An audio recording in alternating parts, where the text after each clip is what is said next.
Greetings, folks. This is Scott, and you're tuning into A Woman's Place, the podcast where we break down all the policies and politics that affect the 51%.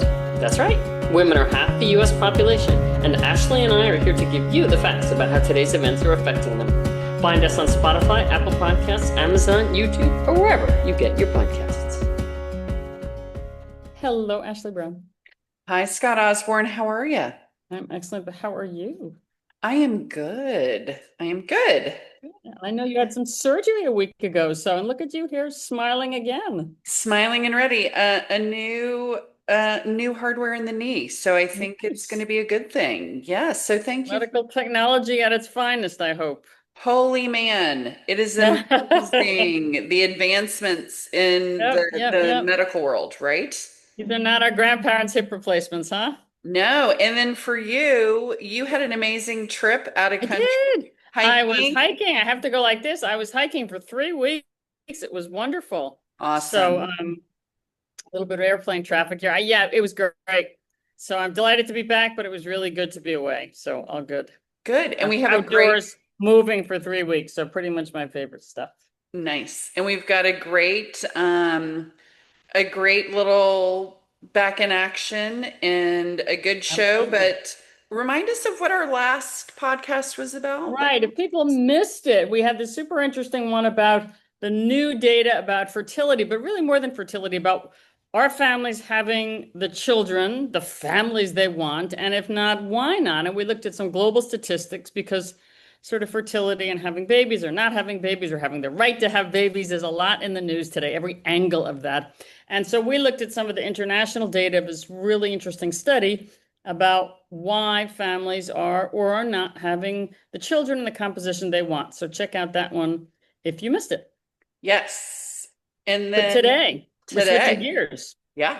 We're switching gears. We're switching to US-based focused about rights and responsibilities. And I'm really looking forward to this one. It feels very timely about specifically civic rights and responsibilities and voting rights and Women's Equality Day and getting the right to vote. However many years ago was it? On August 26th, I think, Women's Equality Day. So tell us a little more about the event specifically coming up, and then we'll introduce our speaker. Yes. So actually, it's in celebration of the ratification of the 19th Amendment, where most women were granted the right to vote. And Congress passed Women's Equality Day. And Terry's going to be able to tell us the exact date, but it was in the 70s. So this is not a new response to something. This has been part of our conversations for decades. And it's really, paying tribute to those who fought to have that work done. And what we're focused on the event on the 26th, which is going to be at the Women's Resource Center in Sarasota, is acknowledging the work that's been done, but also the work that's still to be done. And so many of the topics we talk about on this podcast are going to be at play. You're going to be a panelist. Thank you for that. Talking about not only the gender wage gap, the care economy. We have a gal who's focused on getting more women in STEM and looking at career options and higher wage opportunities. The League of Women Voters is going to be there, and they're in partnership with this event. So we're really excited to continue the conversation because it's really complex stuff that we need to solve. And it starts with bringing people together and bringing diverse people together from diverse perspectives to figure out how to positively move forward. I love it. So some nuts and bolts. It's free, if I'm not mistaken, open to the public. Yep. And if you can't make it there, you can get the recording if you register. And Women's Resource Center Sarasota is on Tuttle Avenue. It's that facility. Is that correct? Yep. Right between Fruitville and Bahia Vista. And we're going to share a link to the registration so anybody can get more information. And I think that's a great pass off to you, Scott, to talk about who we have a guest joining us today. Absolutely. So, and thank you, Women's Resource Center. Thank you for organizing this because it sounds like a number of topics. So with us today in connection with this is a representative of the League of Women Voters, Manatee County, and we're going to talk about the League of Women Voters if you haven't thought about it for a while. And that's Ms. Terry Kundos, who has a fascinating background. She was with the Department of Defense for 20, 30, some almost 40 years, if I'm not mistaken, retired from the Department of Defense. And she was in intelligence and national security. And her background, I think, was in Russian studies. And I know she served a couple of tours in Europe, Australia. She was in Iraq at one point. So she has a distinguished career in that arena.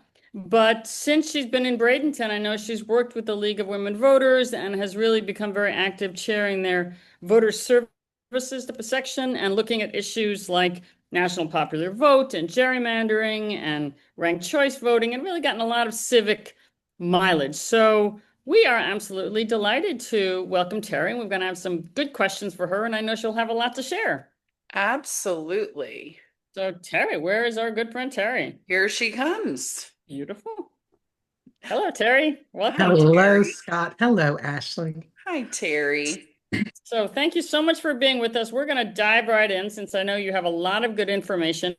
And if we could start with the League of Women Voters, I know probably to younger people and maybe many older people, it feels like it's from another era. The League of Women Voters is still with us today. Is that right? Can you give us the skinny on what it is and how it came about? Yeah, the League of Women Voters is very much a historical phenomenon, but its relevance today has never been less important than it was when things started in 1848, right? So the real push for women to get the vote in our country started in Seneca Falls, New York in 1848. And it was this bold statement by a gathering of women and some men who supported them that women should have the right to vote. And it was the most hotly debated topic in the Declaration of Sentiments there in Seneca Falls. But it then took from 1848 to 1878 to even get it to be introduced as an amendment, a law that would lead to an amendment in our Congress. And then it took 41 years of the bill being submitted to Congress until 1919 before it passed.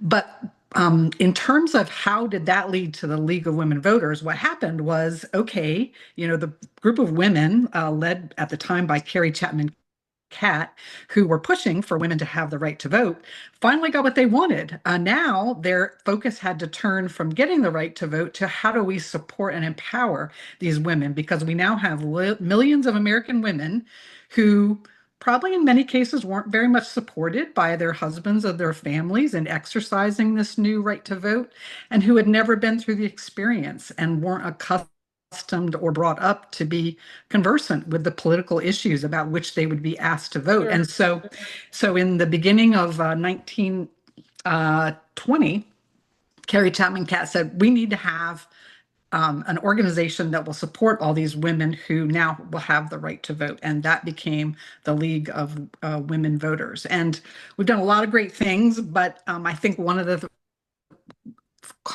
very common questions that people ask is, well, what about men? Why are you just supporting women? Or why are you just women? And so I think probably also not very well known to people is that men have been not just partners and advocates of the League, which they always were, but starting in 1972, men have been members of the League of Women Voters. And so we really now still hold it very dear to our heart, women's rights to vote, because there are still barriers and challenges like the SAFE Act, but we really are about advocating for all voters. Excuse me. So you provide services, and we're going to talk about that in a minute, for all voters. But can I go back and forgive me? I didn't prepare you for this one, but since we're in an era of a great deal of opposition to women and women's rights, if this took 40 some years to pass, do you know what really they said was why didn't it? What was the opposition? Why was this so opposed for 40 some years? Do you know the nutshell of what the issues were at the time? Well, I really think part of the reason that it took 41 years is because running in parallel to the women's suffrage movement was the campaign for Black Americans to have the right to vote. So the passage of the 14th and the 15th Amendments actually, for a certain period of time, almost competed with the suffrage movement for women. And so there were very feisty debates amongst the women in the suffrage movement of were they going to let the passage of the 15th Amendment to give Black men the right to vote take priority and take a back seat. So that caused some of the delay, but then the rest of it was just societal bias, right? That women, didn't have the right education or the right mentality to be voting on political issues. Interesting. Thank you. Well, Okay, so I'm sorry. going to just pop in for a second. And Terry, we warned you we would do this. I was so shocked. I saw a clip of something that it was on a college campus where there's a very popular conservative podcaster that it was like, well, yes, women deserve rights, but not necessarily all the same rights, including the right to vote. And that really should be. And I'm like, what? I can't even. It was so Wow. shocking that in 2025, a young person was even having this thought. So anyway, We have that's a lot Well, of podcasts coming up on the mindsets and where that social conditioning comes from, which is going to be very right. interesting. I know. Sorry, Terry.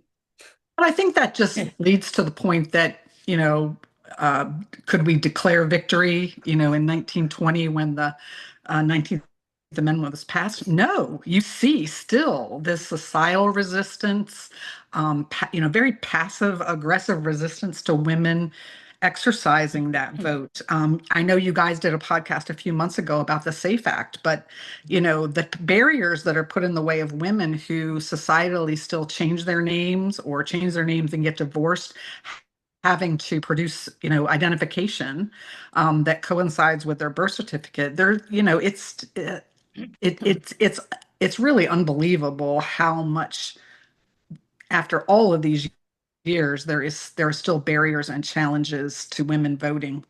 What's interesting about I think about things like the Save Act from 100 and some years ago is that it's much more hidden and disguised. Many people will look at the surface of the Save Act and not see a gender issue sometimes. It's, Mhm. protecting the right to vote or something, the language we use. I suspect that in, the late 1800s, it was much more direct and upfront that women didn't perhaps have the cognitive capability or they didn't know the Yep. issues. People would be very direct about it from what I've read. And now, which is what things we talk about, it's what's under the surface, how is it affecting women? But people code it very differently today. Yeah, I agree with Before that. we get stuck on that, so but the League of Women Voters, it's different in every area, right? Every county, or how does that work? You have a national, but you also have locals? Yeah, so we say that we have a tri-federated model. We exist nationwide, we exist at the state level, and then we have local leagues. Here in Florida, we have 29 local leagues. Some of those leagues cross multiple counties, so Okay. we probably have a presence in or directly support more in the 30s to 40s of counties in Florida. But generally, we largely have the same platform, and we have been as consistent as the North Star for 120 some years, but we do have to tailor ourselves to local issues. So, for example, I know Ashley does a lot of work here locally with both the Sarasota and the Manatee Leagues. We are 98% the same, but there are things that we have to help supporters in those different counties be educated about. So, for example, in Sarasota, they have a public hospital and they have a public hospital board that they get to vote board members to. So, they have a whole range of issues that they need to serve and support voters on that we don't in Manatee County. In Manatee County, we have the Port of Manatee, which introduces issues that are unique and end up on the ballot that have to do with the presence of that particular facility, which is economically so important to the region. In Sarasota County, there are voters in Sarasota City who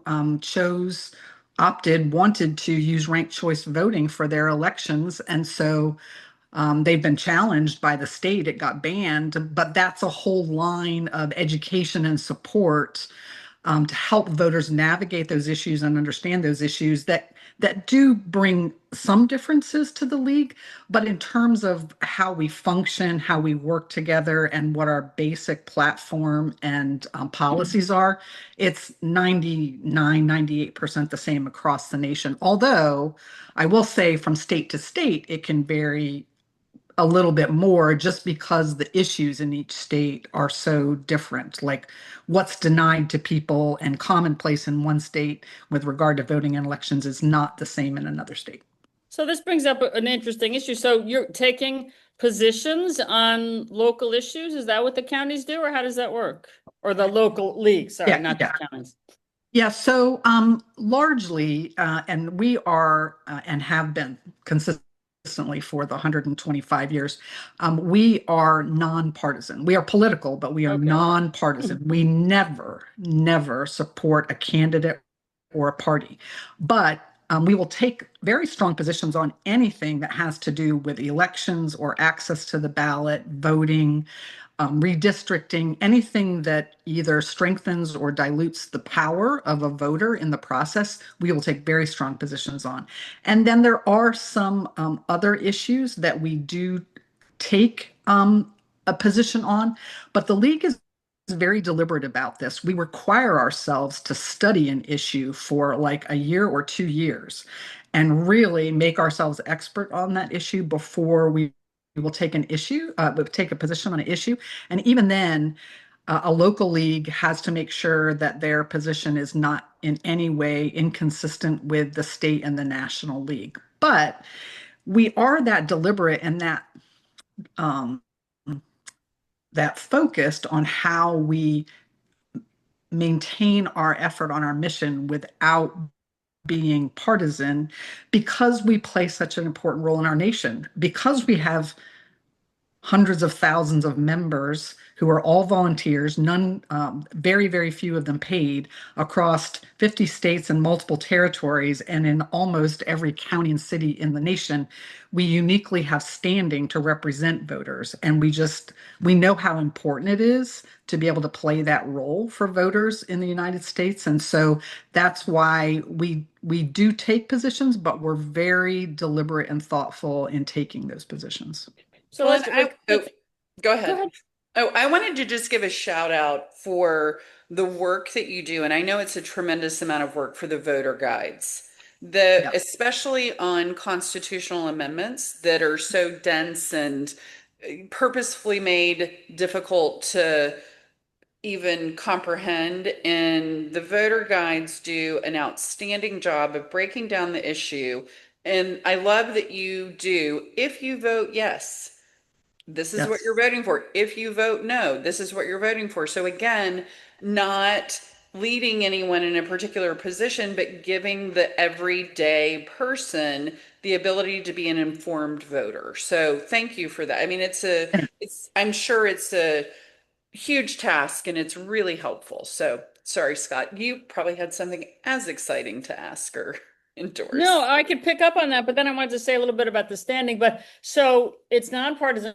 And so you're not going to advocate for a particular candidate in any particular election or something Never. like the Port of Manatee, which is a strictly local issue.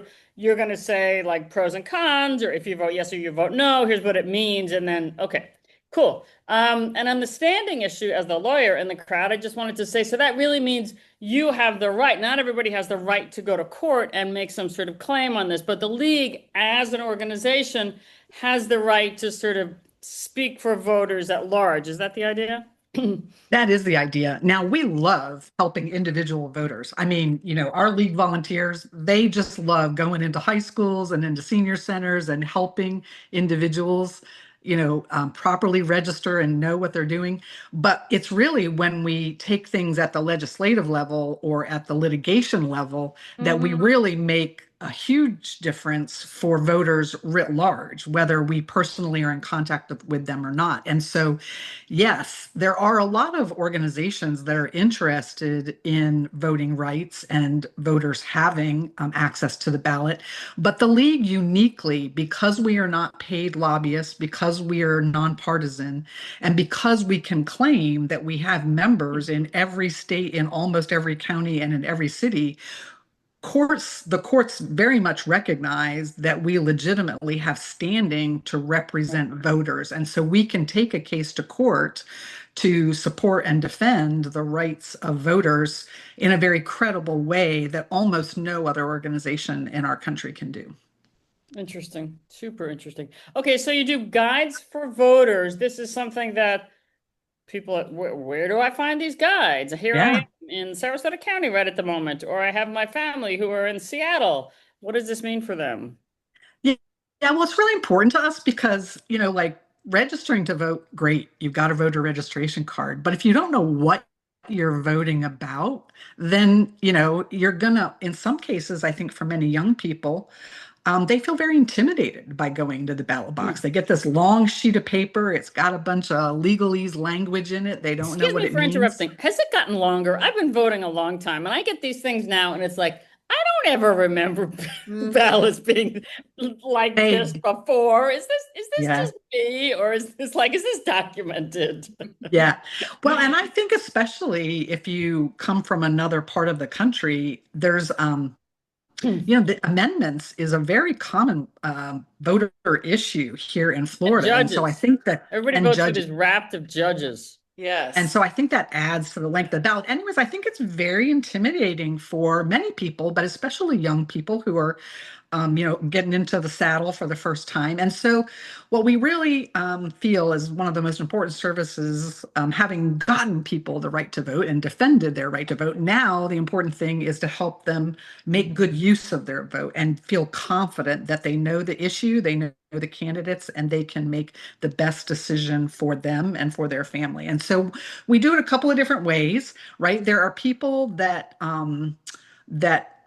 are more comfortable. It's like book readers, right? Do you like to ebook read or do you like to get the hard copy book, right? It's the same thing with voters' guides. Some people are more comfortable with a printed pamphlet or a little sort of mini newspaper that they can hold and they can flake through. Some people are more digital consumers of information. So we have it's a paired service that we provide. But as Ashley said, whenever we put our voter information together, um, it, it is gonna be nonpartisan. It's gonna show you both sides. So what we do with candidates is whenever a candidate is officially qualified, we send every single candidate, regardless of their party, a set of questions, and they all answer the exact same set of questions, and we feed that back to voters unperturbed. If they have made grammar errors or spelling errors, we don't change it. So it's unedited. Here's what they say. You Yep. get exactly what the candidate said against a consistent set of questions. On the issues, as Ashley referred, and this was big last year with the amendments that were on the ballot, we will lay out for you what is the issue, what do the people in favor of this amendment or this topic say, what do the people on the other side say, what does it mean if you vote no? Because sometimes they're so weasel worded, like, okay, I know it's about this topic, and I know what I think, but I can't tell. Am I supposed Yeah. to say yes or no? So we try to make it very clear. If you vote yes, this is what it means. If you vote no, this is what it means. And we serve it up both in print, which we take to like senior centers and libraries, to people who like paper in their hand. And then we also serve it up in a nationwide online product called Vote 411. And you can go into vote411.org and type in your address, and it will tailor an output for you that gives you not what's on the next county's ballot, but what is specifically on your ballot from the presidential level all the way down to your fire district. And it will give you that information about what you're going to see on your ballot in a nonpartisan way. And we just think it's so important because, like I said, it's great to be registered to vote, but if you don't actually go vote and you don't know what you're voting about, Sure. then what really is the point? Is that a good We will add segue that link in into the who show notes. votes? Can we talk about who votes? Like, do you all Yes, track yes. that? So I mean, I'm not so curious about like who they vote for. We don't have to get in there, but Right. what do you Yeah. see trends, in terms of registration or voting by demographics? Are we seeing changes in the US in just voting in general? So I don't think the demographics or the data about voting, it doesn't rapidly changed. Now, clearly, election years, there's presidential election years, Sure. there's higher turnout than the in-between years. But in general, there was a turning point in about 1980. Up to 1980, um, slightly less women voted than men, and also, more were registered.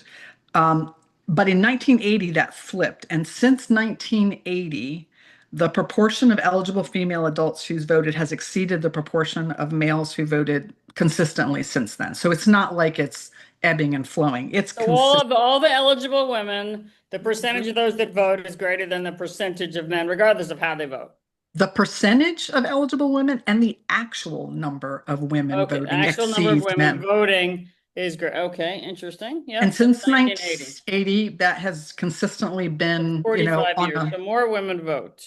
Yeah. more women vote. I think the challenge for women truly being represented, um, and having women's perspectives wholly represented in what happens in our government is that the candidates that they're voting for are not majority or equal women, right? So you look at the number of officials Mm-hmm. in Congress, it's only 28% female. Yeah, At the yeah. state level, it's 32%. Locally, it's 32%. We've hovered So, around a third for years and years and years. right, Yeah. so Yep. more women are voting, but the apparatus that presents us with candidates, I think, is still not producing equal numbers of women such that we're not only proportionally represented in as voters.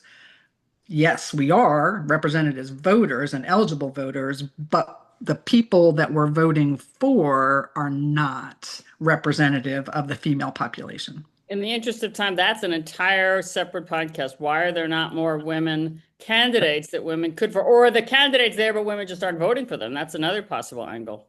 Yeah. Yeah. So we are just about out of time, Terry. We could talk to you for ages. Do you want to leave us with one particular message, or is there something really important that we haven't touched on that you want to squeeze in here? Yeah, so I think something that I really want to raise the awareness of voters here in Florida is something that the league, specifically in Florida, is working on, and that is closing the write-in loophole. So right now, for all voters in Florida, men, women, everyone who goes to vote in Florida, based on something that we all voted for back in 1998, we should be able to, both nonpartisan and Democrats and Republicans, should be able to take advantage of what was voted in called the universal primary. And what this means is that if you have, um, if all of the candidates for a particular office are from one party and there's no opposition in the primary, then what the amendment that we passed back in 1998 said that that primary ought to be open to all voters because that essentially is going to be the elected official. And unfortunately, and this often happens, that people have the best intentions with a piece of legislation and they don't anticipate the loophole that people are going to find in it. And the loophole that people have found is to have a write-in candidate. Right. These candidates are statistically found to be non-credible. They don't have to spend any money. And we know that they're not credible So that candidates. avoids having an uncontested, in other What it words. does is Right. it Yeah. closes the primary. And we Yeah. just know that it's not a bipartisan issue. For example, Interesting. Republicans and Democrats are getting shut out. There were 114 primary races since 2000 that voters were shut out of because of this write-in phenomena, because of this loophole. And even in 2024, there were 2 million registered voters that should have been able to select from a range of candidates in the primaries who were shut out. And it's both Republican and Democrat. And so Thank you. The League of Women Voters thinks this is horrible. Mhm. And so we have introduced legislation. And so our goal this fall is that we're going to talk to every single representative and every single senator that's going to go to Tallahassee. And we're going to talk to them about fixing this loophole Thank so you. that We owe a voters. debt to the League of Women. Everyone You owes a do. debt to the League of Women Voters. I hope we can pick up some of these topics coming up. Ashley? Absolutely. And then I do want to acknowledge, I don't know what's going on with my video, but sorry for the shadows every once in a while, but maybe it'll soften my appearance. But a lot of great information. Check out the links that we are included below. Scott, good to see you. And we look forward to our next conversation. Thank you so much, Terry. And thank you to Thanks, the League. Terry. Thank you. It's been a Take care. pleasure.